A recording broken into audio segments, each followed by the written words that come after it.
So we move on now to another presentation. What are the strong foundations that are needed to succeed and grow in the petrochemical business, and what are the future key enablers? The title of our next presentation is Chemical Building Blocks, Strategies for Future Growth in Bulk Petrochemicals. Please welcome Mr. Graham Van Hoff, Executive Vice President at Shell Chemicals. Mr. Van Hoff is also on the CBI Climate Change Board and the board of the Cambridge Program for Sustainability Leadership, among others. So please welcome Mr. Van Hoff on stage. Thank you, Nadine.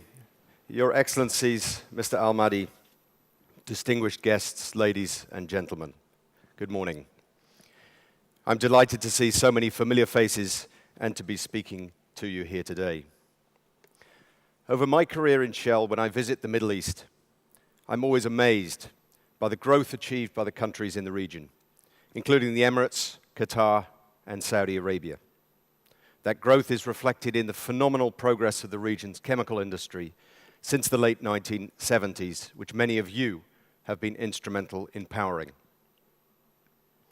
As the GPCA Secretary General noted this morning, the Middle East chemical industry has enjoyed a period of stability and strong growth over the past 2 decades. And according to Frost & Sullivan, between 2013 and 2020, the region's chemical sector is expected to grow from $160 billion to $263 billion. The compound annual growth rate would be 4.7%, and within this, the petrochemical sector's growth rate would be nearly double that at 8.3%. The Middle East will play a strong role in the global chemical industry. But there are some challenges ahead, most of which are not unfamiliar to you. Gas feedstock shortages in the region, a changing global feedstock mix, and competition from the US driven by cheaper gas feedstock will reduce the region's cost advantages. It is no surprise that this forum is pondering the future of the Middle East chemical industry. In my remarks today, I will attempt to share with you some strategies for future growth, and I will speak from the vantage point of an upstream integrated producer of bulk petrochemicals. So what does it take to grow a bulk petrochemical business?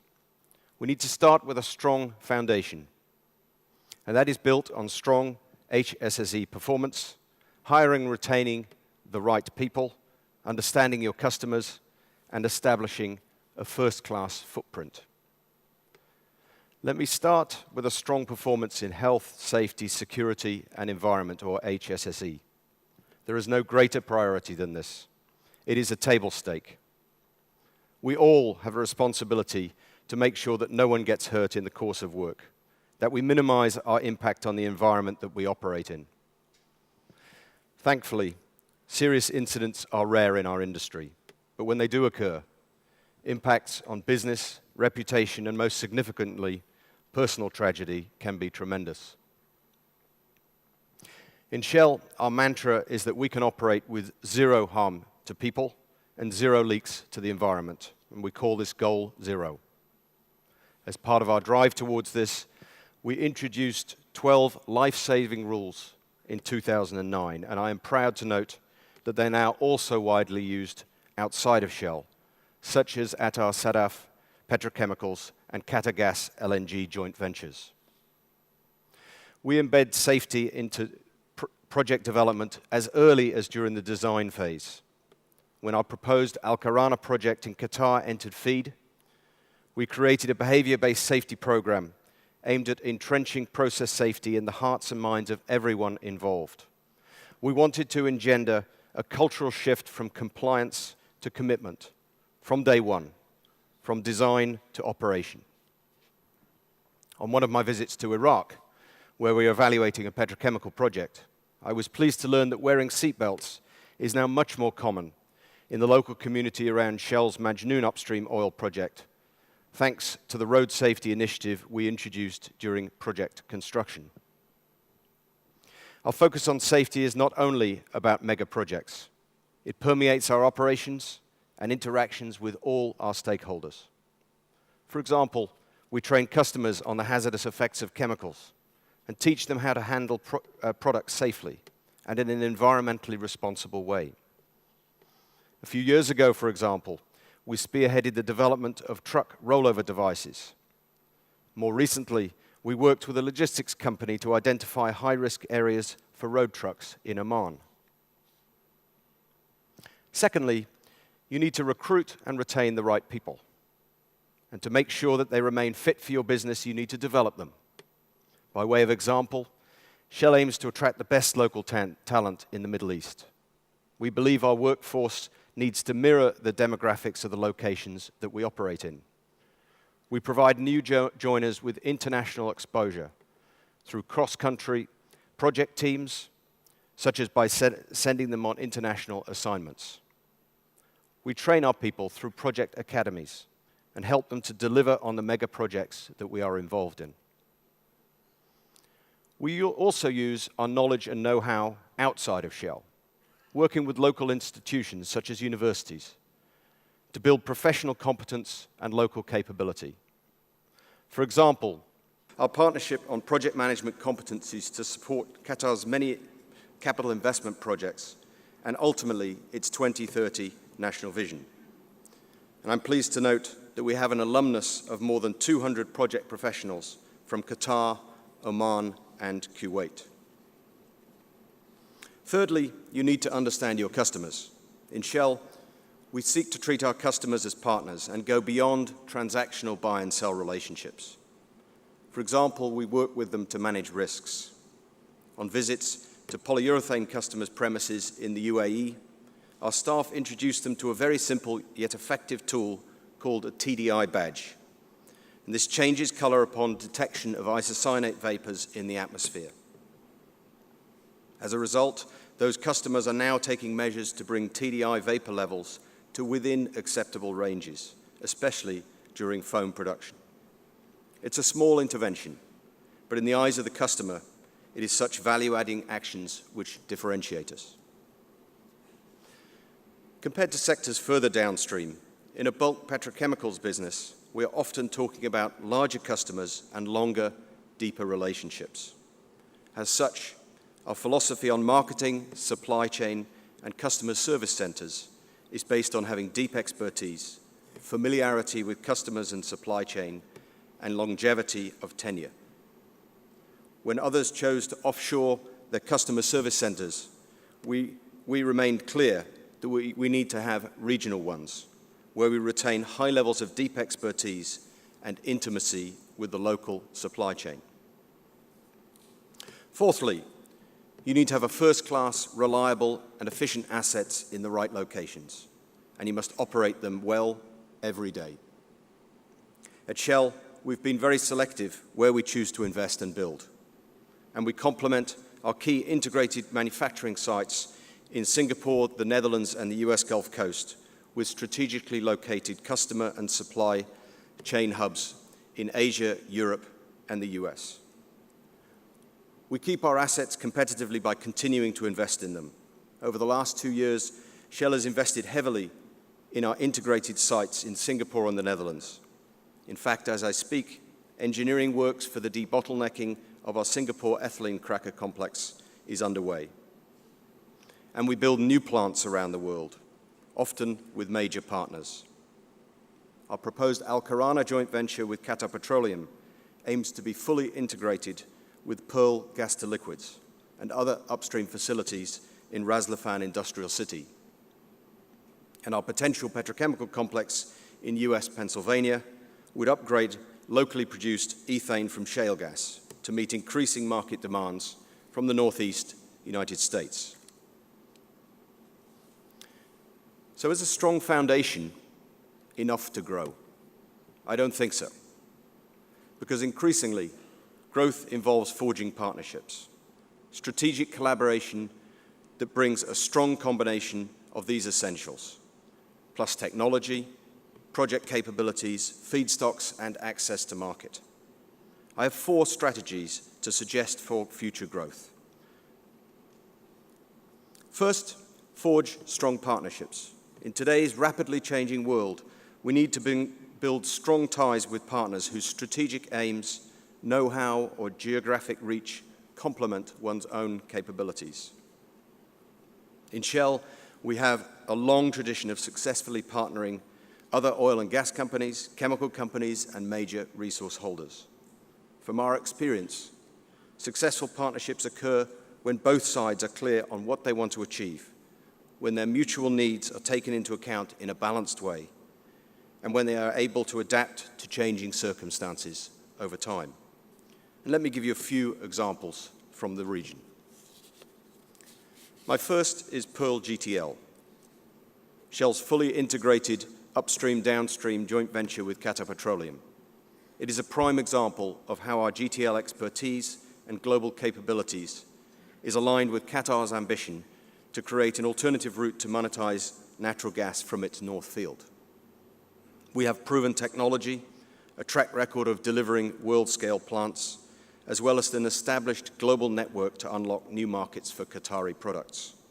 Today, Pearl GTL is the world's largest gas-to-liquids plant, capable of producing 140,000 barrels per day of GTL products and 120,000 barrels per day of natural gas liquids and ethane. It also makes high-quality GTL naphtha and GTL normal paraffins, premium feedstock for the chemical industry and detergents. Pearl products have also enabled us to create gas-based fluids and solvents for customers across the world. The collaboration between Shell and Qatar Petroleum enabled the partners to capture the full oil and gas value chain from offshore development through onshore gas processing to refining of finished products priced off oil markets and the distribution of those products right across the world, all in one project. 3 years after coming on stream, Pearl GTL continues to bring much value to Shell and to Qatar. And in fact, our proposed petrochemical project with Qatar Petroleum Al Karana would take ethane feedstock from Pearl GTL gas preparation units instead of ethane ending up as feed gas to the Pearl gasifiers. But there are many other ways that Shell can help our partners to monetize their gas resources, where we have leading positions and technologies. These include LNG, floating LNG, gas to chemicals, and gas to liquids. But we can't do very much without a reliable supply of competitive feedstock. And if we want to meet more than domestic demand, that competitiveness becomes even more critical. International oil companies like Shell bring a compelling proposition with our expertise, technology, and network. But we do rely on major resource holders to provide access to the market and to competitive raw materials. In this respect, we appreciate very much how our partners in Qatar, Iraq, and Saudi Arabia are working with us. And this brings me to my other example, which is our SADAF joint venture with SABIC in Saudi Arabia. In our early days of partnership with SABIC, we shared our project management and operational expertise to support SADAF and other SABIC affiliates. Today, SADAF is the longest-standing petrochemical venture in Saudi Arabia, one of the longest. It continues to produce 4.7 million tons of building block petrochemicals every year, bringing value to Shell, SABIC, and the Kingdom of Saudi Arabia. SADAF heralded the start of SABIC's amazing growth journey, and thanks to the leadership of Mohammed Ahmadi, SABIC is today a major world-class player with sophisticated technologies and the development programs of its own. And Shell and SABIC continue to explore opportunities to expand our partnership. Beyond the Middle East, we also work with other partners on similar platforms. We have a successful joint venture in Huizhou, China, with CNOOC, the largest producer of offshore oil and gas in the country. This multi-billion-dollar project was developed in response to the rapidly growing demand in China for petrochemicals. And we've also signed an MOU with CNOOC about working together on a second petrochemicals project there. More recently, through a global strategic alliance agreement, Shell and CNOOC reconfirmed both parties' commitment to our existing strategic partnership in China and around the world. And in the US, I'm thankful that the state of Pennsylvania and local communities have been very supportive of our proposed project in Northeast Appalachia. But is partnership alone sufficient? No, because we need to invest in the communities around us and support local development. We need to be in tune with the needs of the societies in which we operate, remembering that we are guests. We have an obligation to help governments and communities to address these challenges. This is a commitment that we apply across Shell.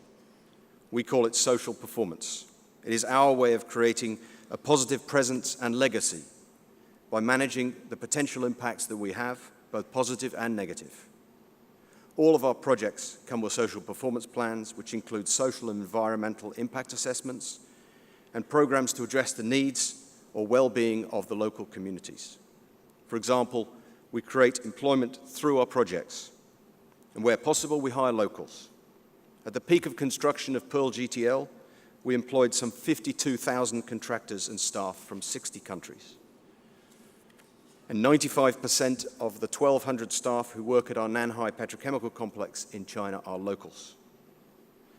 We also skill them up through training programs. In Iraq, as part of our commitment to the country, Shell established a training center in Khor al-Zubair, providing a full suite of learning solutions in areas such as language, IT, projects and engineering, safety, and leadership. To date, it has delivered a comprehensive safety and technical training program for Iraqi secondees and completed more than 25,000 training days. One of the Shell initiatives that I'm especially proud of is Intalaka, a program that has helped participants in Saudi Arabia, Oman, and Egypt to build entrepreneurs across the region. This global initiative has enabled some 25,000 entrepreneurs in this region, and in Saudi Arabia, it has empowered more than 8,000 people in a few years and created 3,000 jobs for small entrepreneurs. The numbers tell you how serious we are about making a positive impact. We believe Intalaka can make a considerable contribution to Saudi Arabia's workforce challenges and its aspiration to grow small and medium-sized enterprises. This program is conducted hand in hand with our business activities and will be expanded as our presence in Saudi Arabia grows. The third strategy is about the ability to execute and deliver mega projects. Shell builds the competencies to do so in-house, but also develops these skills in the industry through various programs and channels, as I mentioned earlier. And we have a track record of delivering world-scale projects. Our multi-billion-dollar Nanhai complex in China was built to budget and started up on time in 2006. During plant commissioning, a total of 3,000 systems were tested and handed over, while plants were still under construction, and 20,000 workers were on site. The 2.6 square kilometer complex was the largest project of its kind in China when it opened, and today continues to supply a range of petrochemicals to the China petrochemicals market. In the Middle East, the first stone of our Pearl GTL project was laid in February 2007, and by the end of 2010, major construction was completed.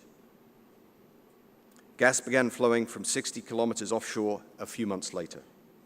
And critically, the Pearl GTL project achieved 77 million hours in 2010 without a lost time injury. Of course, in executing projects, we must also manage the quality delivery of materials and equipment. We have an obligation to support an overstretched contracting industry. And when the asset is delivered, we need to build an optimum business and supply chain that provides the highest return. A general concern for all of us is that the cost and capital are increasing faster than underlying commodity prices. And of course, this is a phenomenon beyond the petrochemical industry, but certainly one that we watch carefully. The fourth strategy to grow is to invest in cutting-edge technology. This is an area Shell continues to focus on. In 2013, across the company, we invested $1.3 billion in R&D. For chemicals, we have programs in our Amsterdam, Houston, and Bangalore technology centers, looking at the extension of existing market-leading technologies, but also researching new ones. We've been testing one such technology, a non-phosgene route to diphenyl carbonate, through a demonstration unit in Singapore, which successfully started up earlier this year. In the Middle East, Shell is bringing our proprietary technologies for monoethylene glycol and linear alpha olefins. We combine them with licensed ones, such as that for OXO in our proposed Al Kharana Petrochemicals joint venture with Qatar Petroleum, and add to that our global operational experience. We're also looking to to employ our award-winning Omega process for producing monoethylene glycol from ethylene oxide, which can achieve a conversion efficiency of over 99% compared to around 90% for conventional processes. The Middle East's chemical industry will remain a significant player globally. And against that backdrop, I've suggested 4 strategies for growth in bulk petrochemicals. They are to forge strong partnerships, support local development, nurture deep expertise, and last but certainly not least, to differentiate with technology. These must be built on top of a strong foundation of HSSE performance, recruiting and retaining the right local people, and good customer understanding, as well as a first-class asset base. As we work through today's marathon of speeches, I hope I've given you enough to think about where we play and where the opportunities are. But let me leave you with a quote from Victor Khayyam, the late chairman of Remington Shavers fame. The quintessential American salesman who always played to win once said, "In business, the competition will bite you if you keep running. If you stand still, they will swallow you." Thank you very much.